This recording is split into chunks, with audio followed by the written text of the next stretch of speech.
Hello everyone. Today we're going to start probability distributions. So we're going to work on 2 days of probability distributions in A and a B, and then we're going to do binomial distributions, Poisson distributions, and geometric distributions. It's a very short unit. Okay, so what we're going to work on today is we're going to talk about the difference between discrete and continuous random variables. We're going to construct a probability distribution, and then we're going to come back, find some probabilities, and then tomorrow we're going to actually do the construction and find the mean, variance, and standard deviation and the expected value. So our first thing is, what exactly is a random variable? So a random variable represents the numerical value assigned to the outcome of a probability experiment. So let's say our experiment is tossing 3 coins.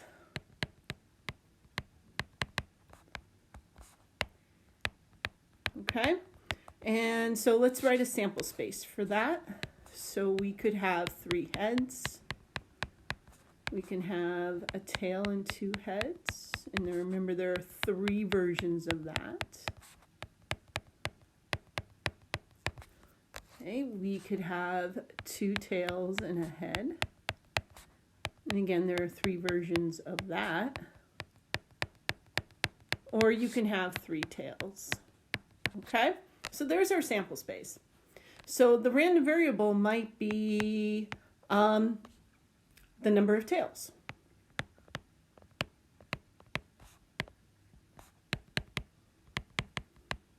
Okay, so you could have 0 tails, and that would be this guy. So we would have 0 tails, and there's 1 of those. Okay, then you could have 2 tails, or 1 tail, so that's these 3. Okay, so you can have 1 tail, and there's 3 of those. Then you could also have 2 tails. Okay, and there are 3 of those. That's these guys right here. Or you could have 3 tails, and there's 1 of those. Okay, and remember, those are these guys over here, and this guy right here. So a random variable would be 0, 1, 2, and 3, and then underneath is how many times that occurs. There are 2 types of random variables. There are discrete and continuous. Okay, discrete is a finite or countable number of outcomes, like the random variable x, about the number of times we can get a tail when we toss 3 coins. That is discrete. So if you think about it, the key words here are countable. All right, if you can count it, it's discrete. So if we were doing a number line idea, okay, and I was representing the number of tails, I would have dots on 0, 1, 2, and 3, because that's how many different choices I have for the number of tails. It's finite, it's like specific, I can count it, it's a numerical number. Where continuous has an infinite number of possibilities, and it's represented by an interval.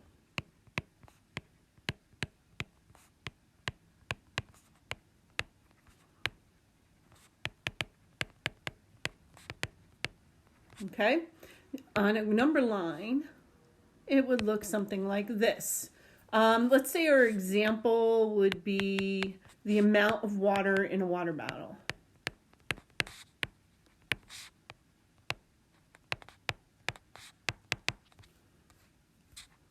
Let's say it's like that normal one, that's like 16.9 ounces. Let's put water bottle here. Okay, so is there exactly 16.9 ounces in a water bottle? No. It could be 16.8. It could be 16.9. It could be 17. Okay? So we get this idea that it's interval-like. It could be anything in between there. So there's not a specific amount. Okay, but we know it should be between this number and this number. Okay, So continuous is the one that's a little tougher because if you think about it, it's the one that's like fluctuating, that it's not the same and I can't count it. All right, so that's the idea. You have to remember that continuous is non-countable. It's more of an interval type of concept, where discrete is I can count it. I can assign a specific number to it. All right, so let's take a look at some problems. All right, so we want to decide whether it's discrete or continuous, and let's talk about why. So X represents the number of Fortune 500 companies that lost money the previous year. Well, can I count them? Can I go online and physically count the number of Fortune 500 companies? And the answer is yes. So this is discrete, because this is a countable thing. Okay, I can count the number of Fortune 500 companies. All right, so let's try this one. X represents the volume of gas in a 21-gallon tank. So, when you fill your tank, is there exactly 21 gallons? I don't think so. I mean, there might be, but you could be 20.9. It could be 21.01. So, to me, this is continuous.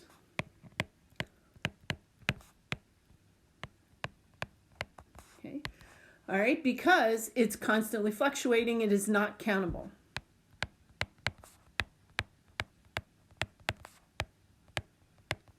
Okay, why don't you guys pause the video and try the next two on your own.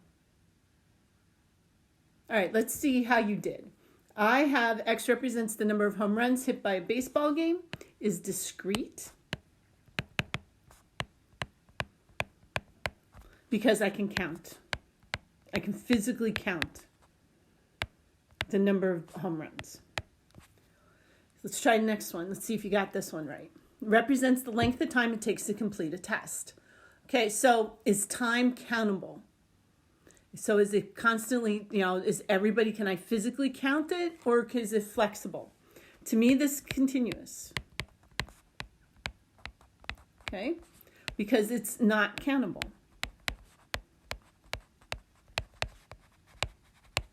Okay, so hopefully you got those two correct.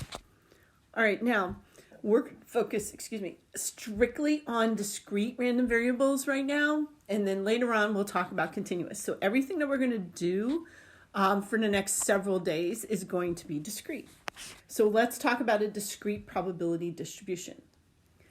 It lists the possible values that represent a random variable that can assume together with its probability. All right? So it's kind of like creating the random variable, okay?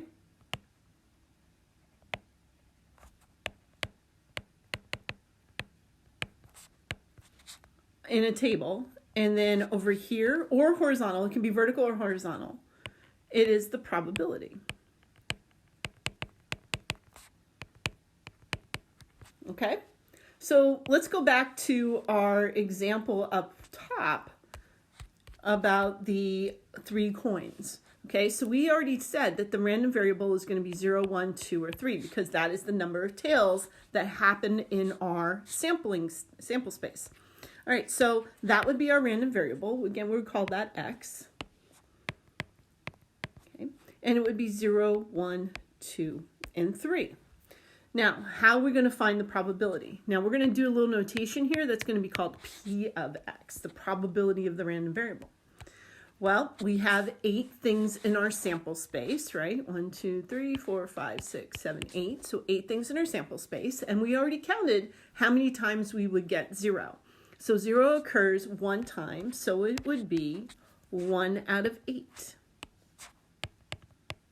1 occurred 3 times, so 3 out of 8. 2 occurred 3 times, and 3 occurred 1 time. So that would be a discrete probability distribution. It's the random variable matched with its probability in a table. Okay? But there are 2 criteria that we have to meet for this to be a valid probability distribution. Okay, so the first one is that the probability of each value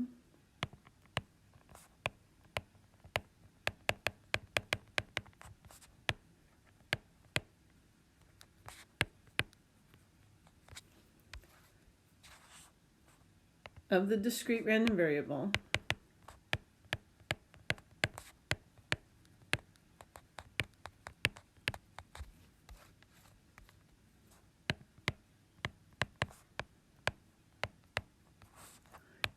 is between 0 and 1.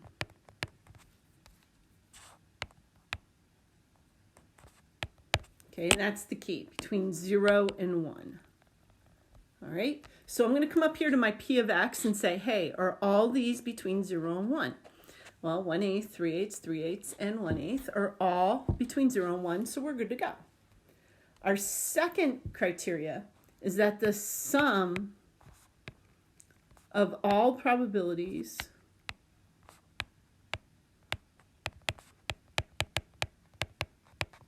is equal to 1.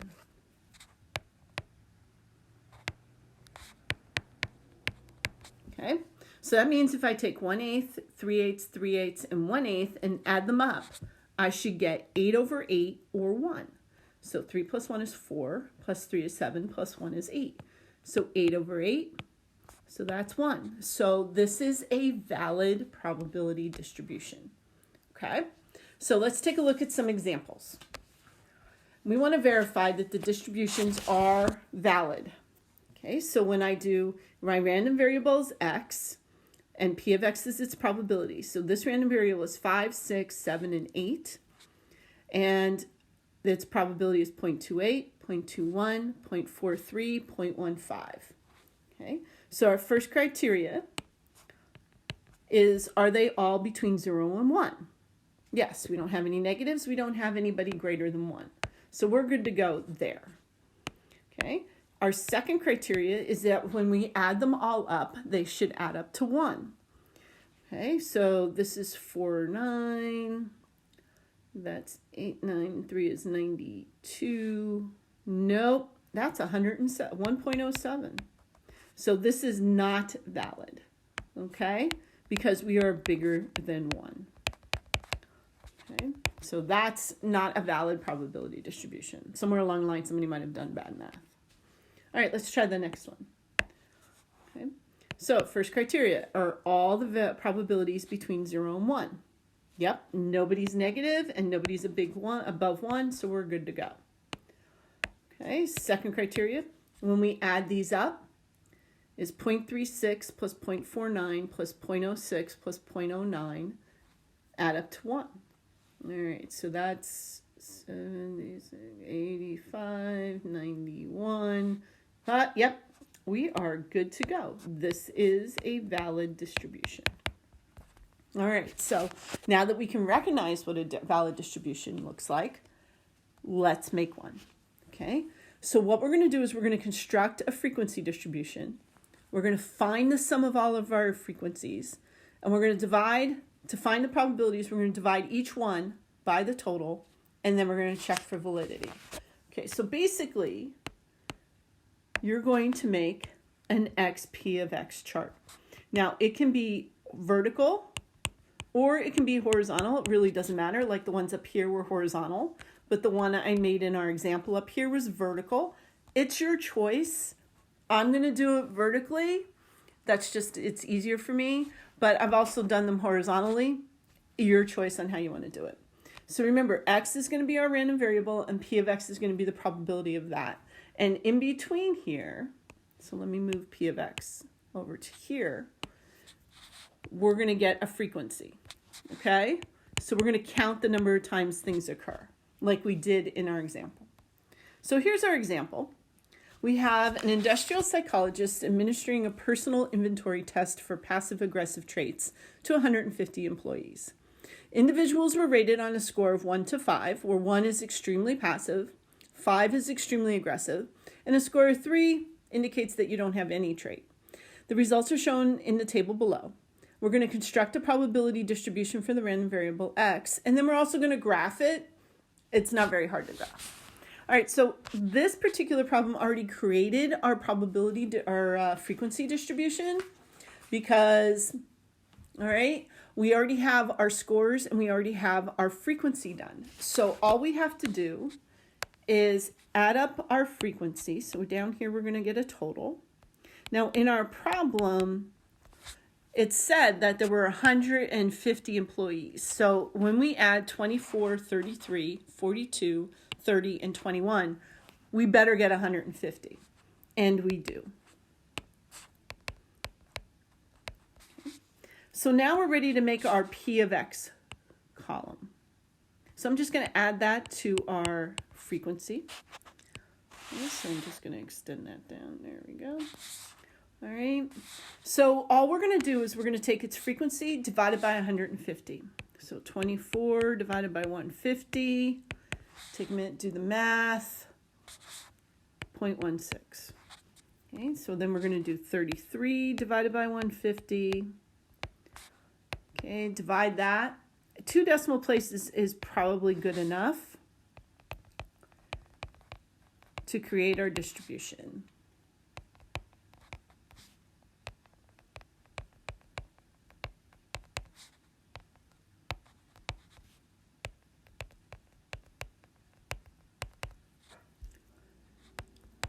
Okay, so the first thing we're going to check is validity. So are all of our probabilities between 0 and 1? Yes. Do they add up to 1? So that's 38, 48, 56, 70. No, wait, that's not 50. Okay, so that's 38, 58, 66, 86, 14. Yes, so it is valid. So we're good to go. And did bad math there. Okay. All right, so now we just created our XP of X column. We've created our probability distribution. There it is. So it's basically just this whole column, okay? So this whole chart is a valid probability distribution. So now we're going to graph this. Don't make it harder than it actually is. Okay, I'm going to add a sticky because I need grids.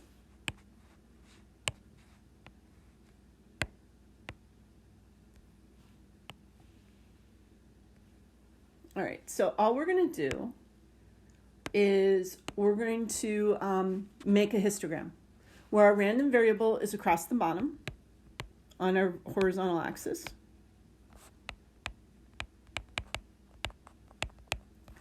And our vertical axis is the probability, is our P of X.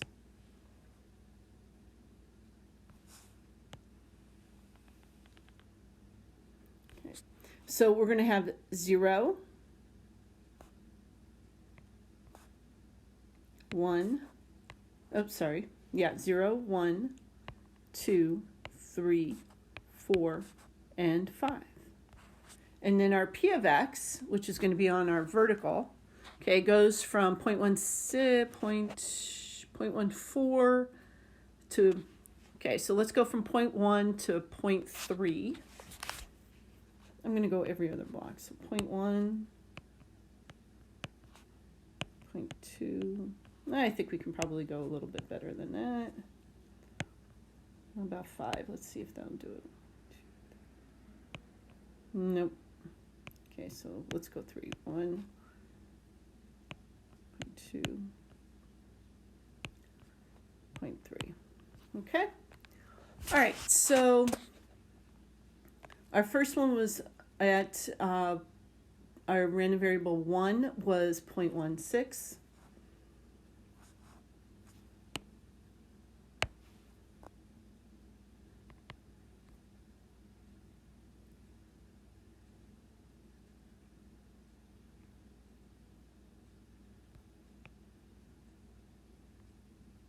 Oops. Okay, so there's 0.16. A random variable 2 was 0.22.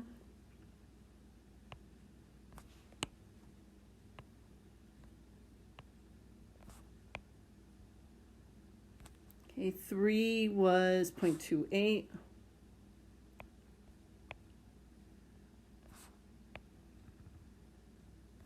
Okay, 4 was 0.2. And 5 was 0.14. Now, if we look, this is definitely symmetrical looking, but it's not always going to be that case, or it might. I'm not sure. We'd have to do a couple more. All right, take a few minutes, pause the video, try this one, create the distribution, and draw the graph. That'd be, gotta get my calculator. Okay, so pause the video and give yourself a couple minutes and see what happens. Okay.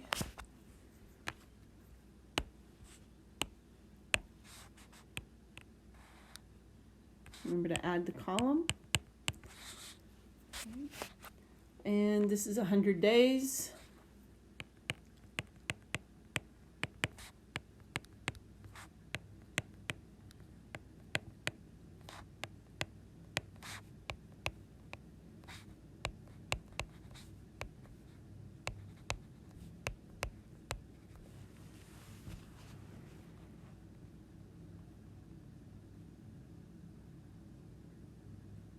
Okay, it is valid, so we're good to go.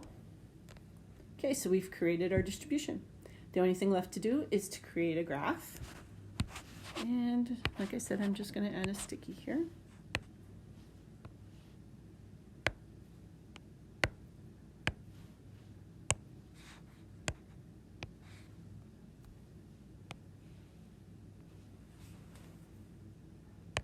And remember, our horizontal axis is our random variables.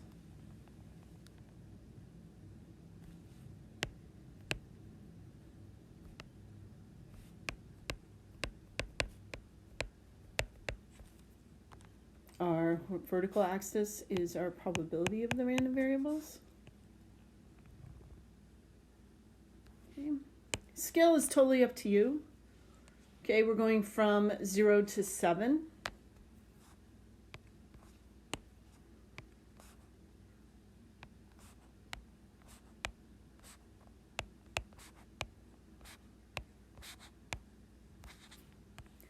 On our horizontal axis, and our vertical axis goes from 0.02 to 0.21.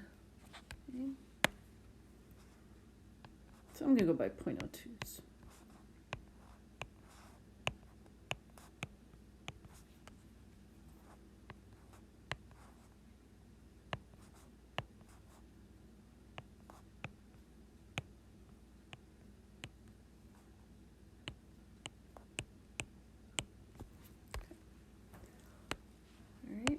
So at 0, we had 0.16.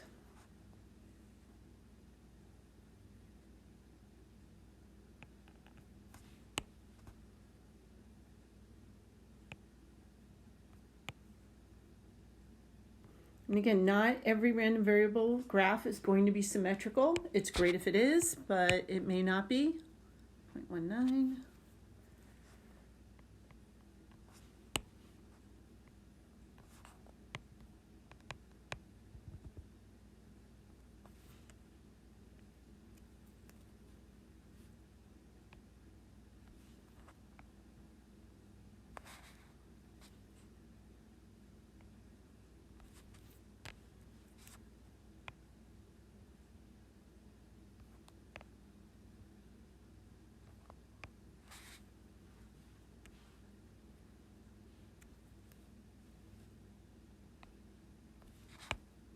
Okay.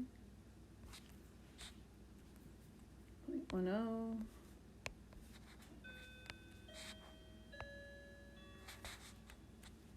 .8. And 7 was 0.02. Okay, so definitely not symmetrical. Okay, it looks a little skewed to the right, where all the data is to the left and the tail's to the right. So, all right, so hopefully that wraps up our discussion on the first half of our probability distributions. Please let me know if you have any questions, and remember, we're going to get through this because we are SOC and strong. Have a good day, guys.